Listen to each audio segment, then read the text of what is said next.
This is the goal at a local football pitch. It is very often used for children or teenagers to go and have a kickabout with their friends. As you can see, it's not in very good condition. However, when you compare the Consett Academy school pitch, which is played on by Blackfriars football team and school teams, there isn't too much difference around the quality in the goal area. This is the goal on the football pitch and field on the rugby pitch at Consett Academy. For a school pitch and goal area that is played on by out-of-school football clubs and the school football team, it is not in the best condition. This is due to large cuts in government funding worth over £100 million that affect schools, colleges, universities, leisure centres and many more sporting facilities all over the country. This is the pitch and stadium that is often used by Consett AFC. As you can clearly see, it's not really fit to be used by the team, away teams and supporters come to watch the game. The seats are all rusty and falling apart, and the side of the stands is all ruined, with dislodged messy bricks and old worn-off paintwork. It is also very vulnerable for flooding in heavy rain.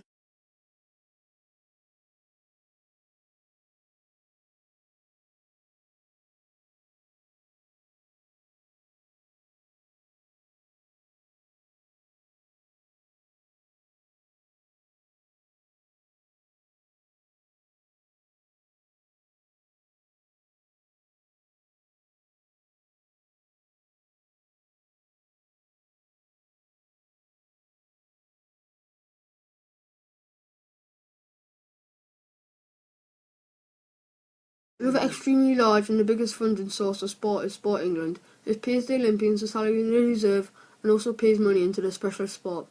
As the British cycling did very well in this year's Olympics, they get more money funded into it than, for instance, the swimming, which didn't do so well. It also provides money to the national government bodies and has many partnerships with large businesses like Tesco's, Sainsbury's and many more leading businesses. But what actually is a national governing body? A national governing body is a specialist foundation for certain sports funded by the government. Some good examples of national governing bodies are the RFU, the FA and the ECB. RFU being Rugby Football Union specialising in rugby, FA specialising in football and ECB for cricket. They all support, promote and help these sports all over the world in UK. All these funding sources in sport are hugely important across the UK. Sport isn't just something people use to compete or use for something to do. It was also an enormously large contribution to the lives of youths, in which many devote a lot of time and some almost their whole out-of-school life to certain sports so they can exceed in that sport and go from the foundation level all the way up to the professional elite level. This is where the sports participation pyramid comes into it. The sports participation pyramid is the 4 levels in which people can play and compete in sport. The bottom being foundation, which could be playing for fun, and the top being elite, professional level. It takes you from playing socially to competing in a team, to playing competitively at a higher standard, to playing professionally. This pyramid could make youth sportsmen and women want to take part in sport at one higher level than they already playing at. However, it can't be done without the friends that are needed for coaches, sporting facilities and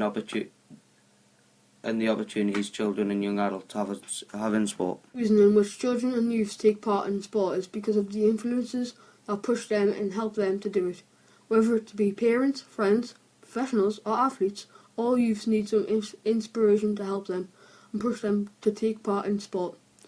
Unfortunately, many of these professionals and inspirations in sport also had faced funding problems.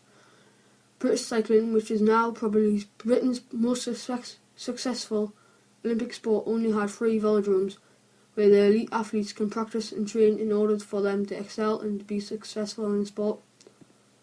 As sport is such a beneficial part of a young person's life, the reasons why people play need to be identified, so the funding can stretch as far as possible in order to promote these reasons. There are 3 main reasons in which people play sport and how it is beneficial for them. These are social reasons, mental reasons and physical reasons. Extremely beneficial and also very important that young people take part in sport due to physical involvement in it. This keeps youth physically fit and able to do sport.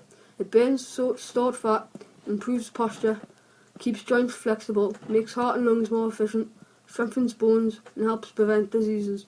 Not only is this extremely important short term, it is also extremely beneficial to you in the long run to help you stay fit and healthy as you grow older. The mental side of sport is just as important as the physical. Some key attributes to someone's personality. Sport gets rid of aggression and stress. It's a stimulation and enjoyable. It relieves boredom and provides a challenge, puts problems aside, helps you sleep better, good for self-esteem. That's lots of ways and reasons why sport helps you mentally. It is also a mental challenge, possibly as much as a physical challenge. A good example for this is a marathon. It is very daunting for someone to run that far if you never have before. Slightly less important, however still beneficial, are the social reasons for participation in sport. You make good friends, some who are only ever socialise with when you're taking part in sport, but some which you will be friends with for the rest of your life and to be close outside of sport. It boosts your confidence, develops teamwork and cooperation, allows you to choose the sport which suits your personality, helps make decisions, which is also a very important life skill, and finally can help you make a career out of sport. To conclude, if we had the money, we would invest a lot of money into conditions of sport, stadiums and pitches.